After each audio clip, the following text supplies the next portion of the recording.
Welcome to another episode of Animator Interviews. My name is Evan Vernon. I'm a contributor at Animation for Adults, as well as Animation Nights New York, also known as ANNY. For those new to ANNY, we are a monthly screening event and yearly festival that celebrates the very best in animation talent. Our artists come from all across the globe, and many have had their work featured at Cannes, Annecy, and other prominent festivals. We receive hundreds of submissions each year, and each year we screen just 20 at our annual Best of Fest. Today we're joined by one of those 20. Julie Rembauville is here right now. Julie is a French artist who makes animated films with her longtime co-director, Nicolas Levrin. In the span of their 15-year career, Julie and Nicolas have made over 30 films together. They've also authored several children's books and have a special knack for family content. Today we'll be discussing Julie and Nicolas' Best of Fest winner film, Small Spark. Released in 2018, Small Spark follows a mouse who just wants to read. When the candle illuminating his book goes out, he must embark on a perilous quest to find a match, scaling kitchen walls and confronting hungry house cats along the way. Nicolas couldn't join us today, but Julie has kindly set aside time to discuss the film and her artistic career. Today's interview is also public and open to audience questions. We will address all of those as they come in. Julie, thanks for being here today. We want to discuss Small Spark, but tell us about yourself first. What inspired you to become an artist?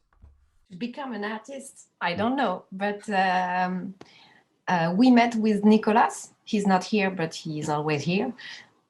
We met at high school, and he was already drawing, and I was studying cinema. And so it was the meeting point was animation. And it's a kind of magic art because you can do what you want. Yeah. You can imagine everything. Yeah, absolutely. There's something very dreamlike about animation, and you can see that in the work that you and Nicolas have created together. Did you have any influences, any inspirations in the industry that maybe kind of inspired you to pursue animation as a career?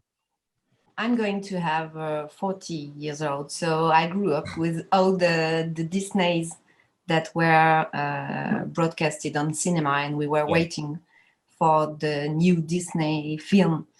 In our films, we take some part of reality and have a different point of view to see that. And I think maybe in the Disneys with the animals, many animals, I think it's something that stay here. But it's also we have also many films in France also, and it's just a way to look to the real and to try to take some funny things from the real, and then you make something unreal. Yeah. Well, you've said a lot right there, Julie, and thank you so much for sharing. I mean, for those who aren't familiar with Julie and Nicolas' work, they tend to feature a lot of animals in their stories, which is kind of true to the Disney brand. The stories tend to be very playful and family friendly. Children can enjoy it. Adults can enjoy it, which is something we also talked about in Julie and Nicolas' prior interview. The magical thing about Disney, as well as the films that you create, is just about anybody can enjoy them. So it's not surprising that Disney may have been an inspiration to you. You talked about taking reality and kind of changing it, like shaping it, adding something more. And for those who've seen Small Spark, you'll probably know what Julie's talking about. But if anyone hasn't, it's a hybridized animation. The backgrounds are live action photographs. So Julie, if you could tell us a little bit about the visual style for this film. Why did you decide to combine the photographs, the live action photographs, with the two-dimensional character animation? It's a technique we used to use for some films before, but for this one, it's because we've made it in a special context. It was a kino context. Yes. You probably know the 48 hours contest with live action. And as we are doing animation, we make 1 week contests. And so it's we were like, we were like 10 directors staying in a place and have 1 week to make a film. Also, we used this technique for this film because we had a short time. So taking the reality was useful. And also because it's the set is my great-grandmother's house. Yes. Yeah. In west of France. And so it was already a set. It was a good thing for me to use this set because my great-grandmother died some years ago, but the house is still in the same, I don't know how to say that. The same kind of condition, sort of. Yes. Yeah. And so I used to play as a child in all these places. And so take the point of view of the mouse is going back to my childhood, because it's what I was seeing when I was walking like a baby. Nobody knows that watching the film, but the fact that those photographs are so close to your heart adds a lot of magic to this story, right? Because it feels like something out of a children's book. As we said before, you and Nicolas also published children's books. So the fact that you took these photographs from a place that you enjoyed as a child, in a place that was very close to you, you know, a place that was family to you, and then used it to create this story is really a beautiful thing.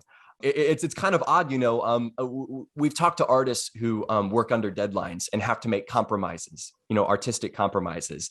You said you had to use the photographs because you didn't have time to make the backgrounds. But the irony is that if you had animated the backgrounds, the film probably would have lost some of its whimsy, some of its magic. When people work under pressure, I guess, sometimes they end up doing their best work. We use the same techniques for during the first lockdown in France, during the COVID crisis. And we used the same technique. We took some pictures of the neighborhood around us and animate a small bird. And so it's a film dealing with freedom, as we were not allowed to go outside. And so we used the photographs of the neighborhoods and a small bird that goes out from a cage and go and discover the world. Yeah. It sounds like then it was almost, COVID was a difficult time for everyone, almost therapeutic to do that. Well, Julie, Small Spark is one of your older films. It's been out, I think, for a little while. You and Nicolas have worked on other projects since then. For viewers interested in your portfolio, in your filmmaking, can you tell us about any of your recent projects right now? I just finished yesterday to record the dialogues and the songs of our next film. It will be a 45 minutes film for a French TV channel. And it's a musical. It's a 2D animation project. And it deals with the night of Christmas. And it's a French young delivery pizza boy who will meet the Santa Claus. And Santa is very tired. He would like to retire. And he will meet this little delivery boy and use his moto and have an accident. And so the delivery boy will do the, I don't know how you say that. Do the Santa.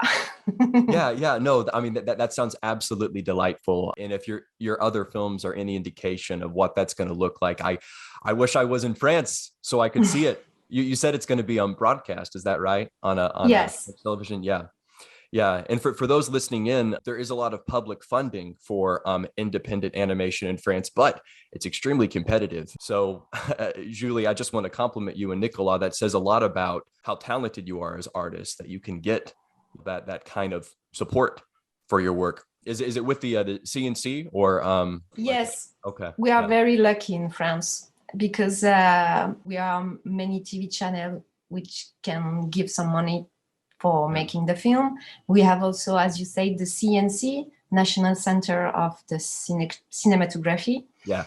And they can help us from the beginning when we are writing. We can get some funds when we are writing, or when we have a producer, and then they can put some funds again. And then after, we have in France many supports in it could be like states in America, and for us it's région. And so the producer for the next film is from south of France, and so we will get some funds from south of France. That's wonderful. Congratulations to you. So Julie, thank you so much for sharing. I'd kind of like to approach the end of this interview by asking you a broader question. I found your film extremely touching because it brought me back to my childhood. I'm a 27-year-old man, and there was something about it that was very transportive. I guess my question is, looking at your work, how would you like people to remember you as an artist? I don't know if I want to have a legacy. Yeah. We are just making things, and we get inspiration from because we are making many workshops with children, so in schools, and make films with them. So I think maybe we are keeping in touch with childhood, and so I hope that it's what we say, that I hope that people as a child can have some level of the story, and as an adult can have another level. What we want to manage in our films is that you can have one level and one other level, and you can have some funny things to understood as a child and funny things to understand as an adult. That's a powerful thing you said right there. You think about films that you enjoyed when you were 5 or 10, and then you revisit them when you're older, whether you're 27, 37, or 80. And you take away something new from it every time. I think that someone who watches Small Spark as a child could come back to it later and still get something out of it and be touched in a different way. So Julie, thank you so much for sharing your gifts with us. Best of luck to you with this exciting Christmas project. I'm sorry that Nicolas couldn't join us, but we hope to see you at Best of Fest in the future. We've screened some of your films before and are just really honored that you continue to share your talents with us. So thank you. And thank you for your support. No, it is our honor. It truly is. Julie, that's all I've got, but appreciate your time. Best of luck to you in your future endeavors. Thank you.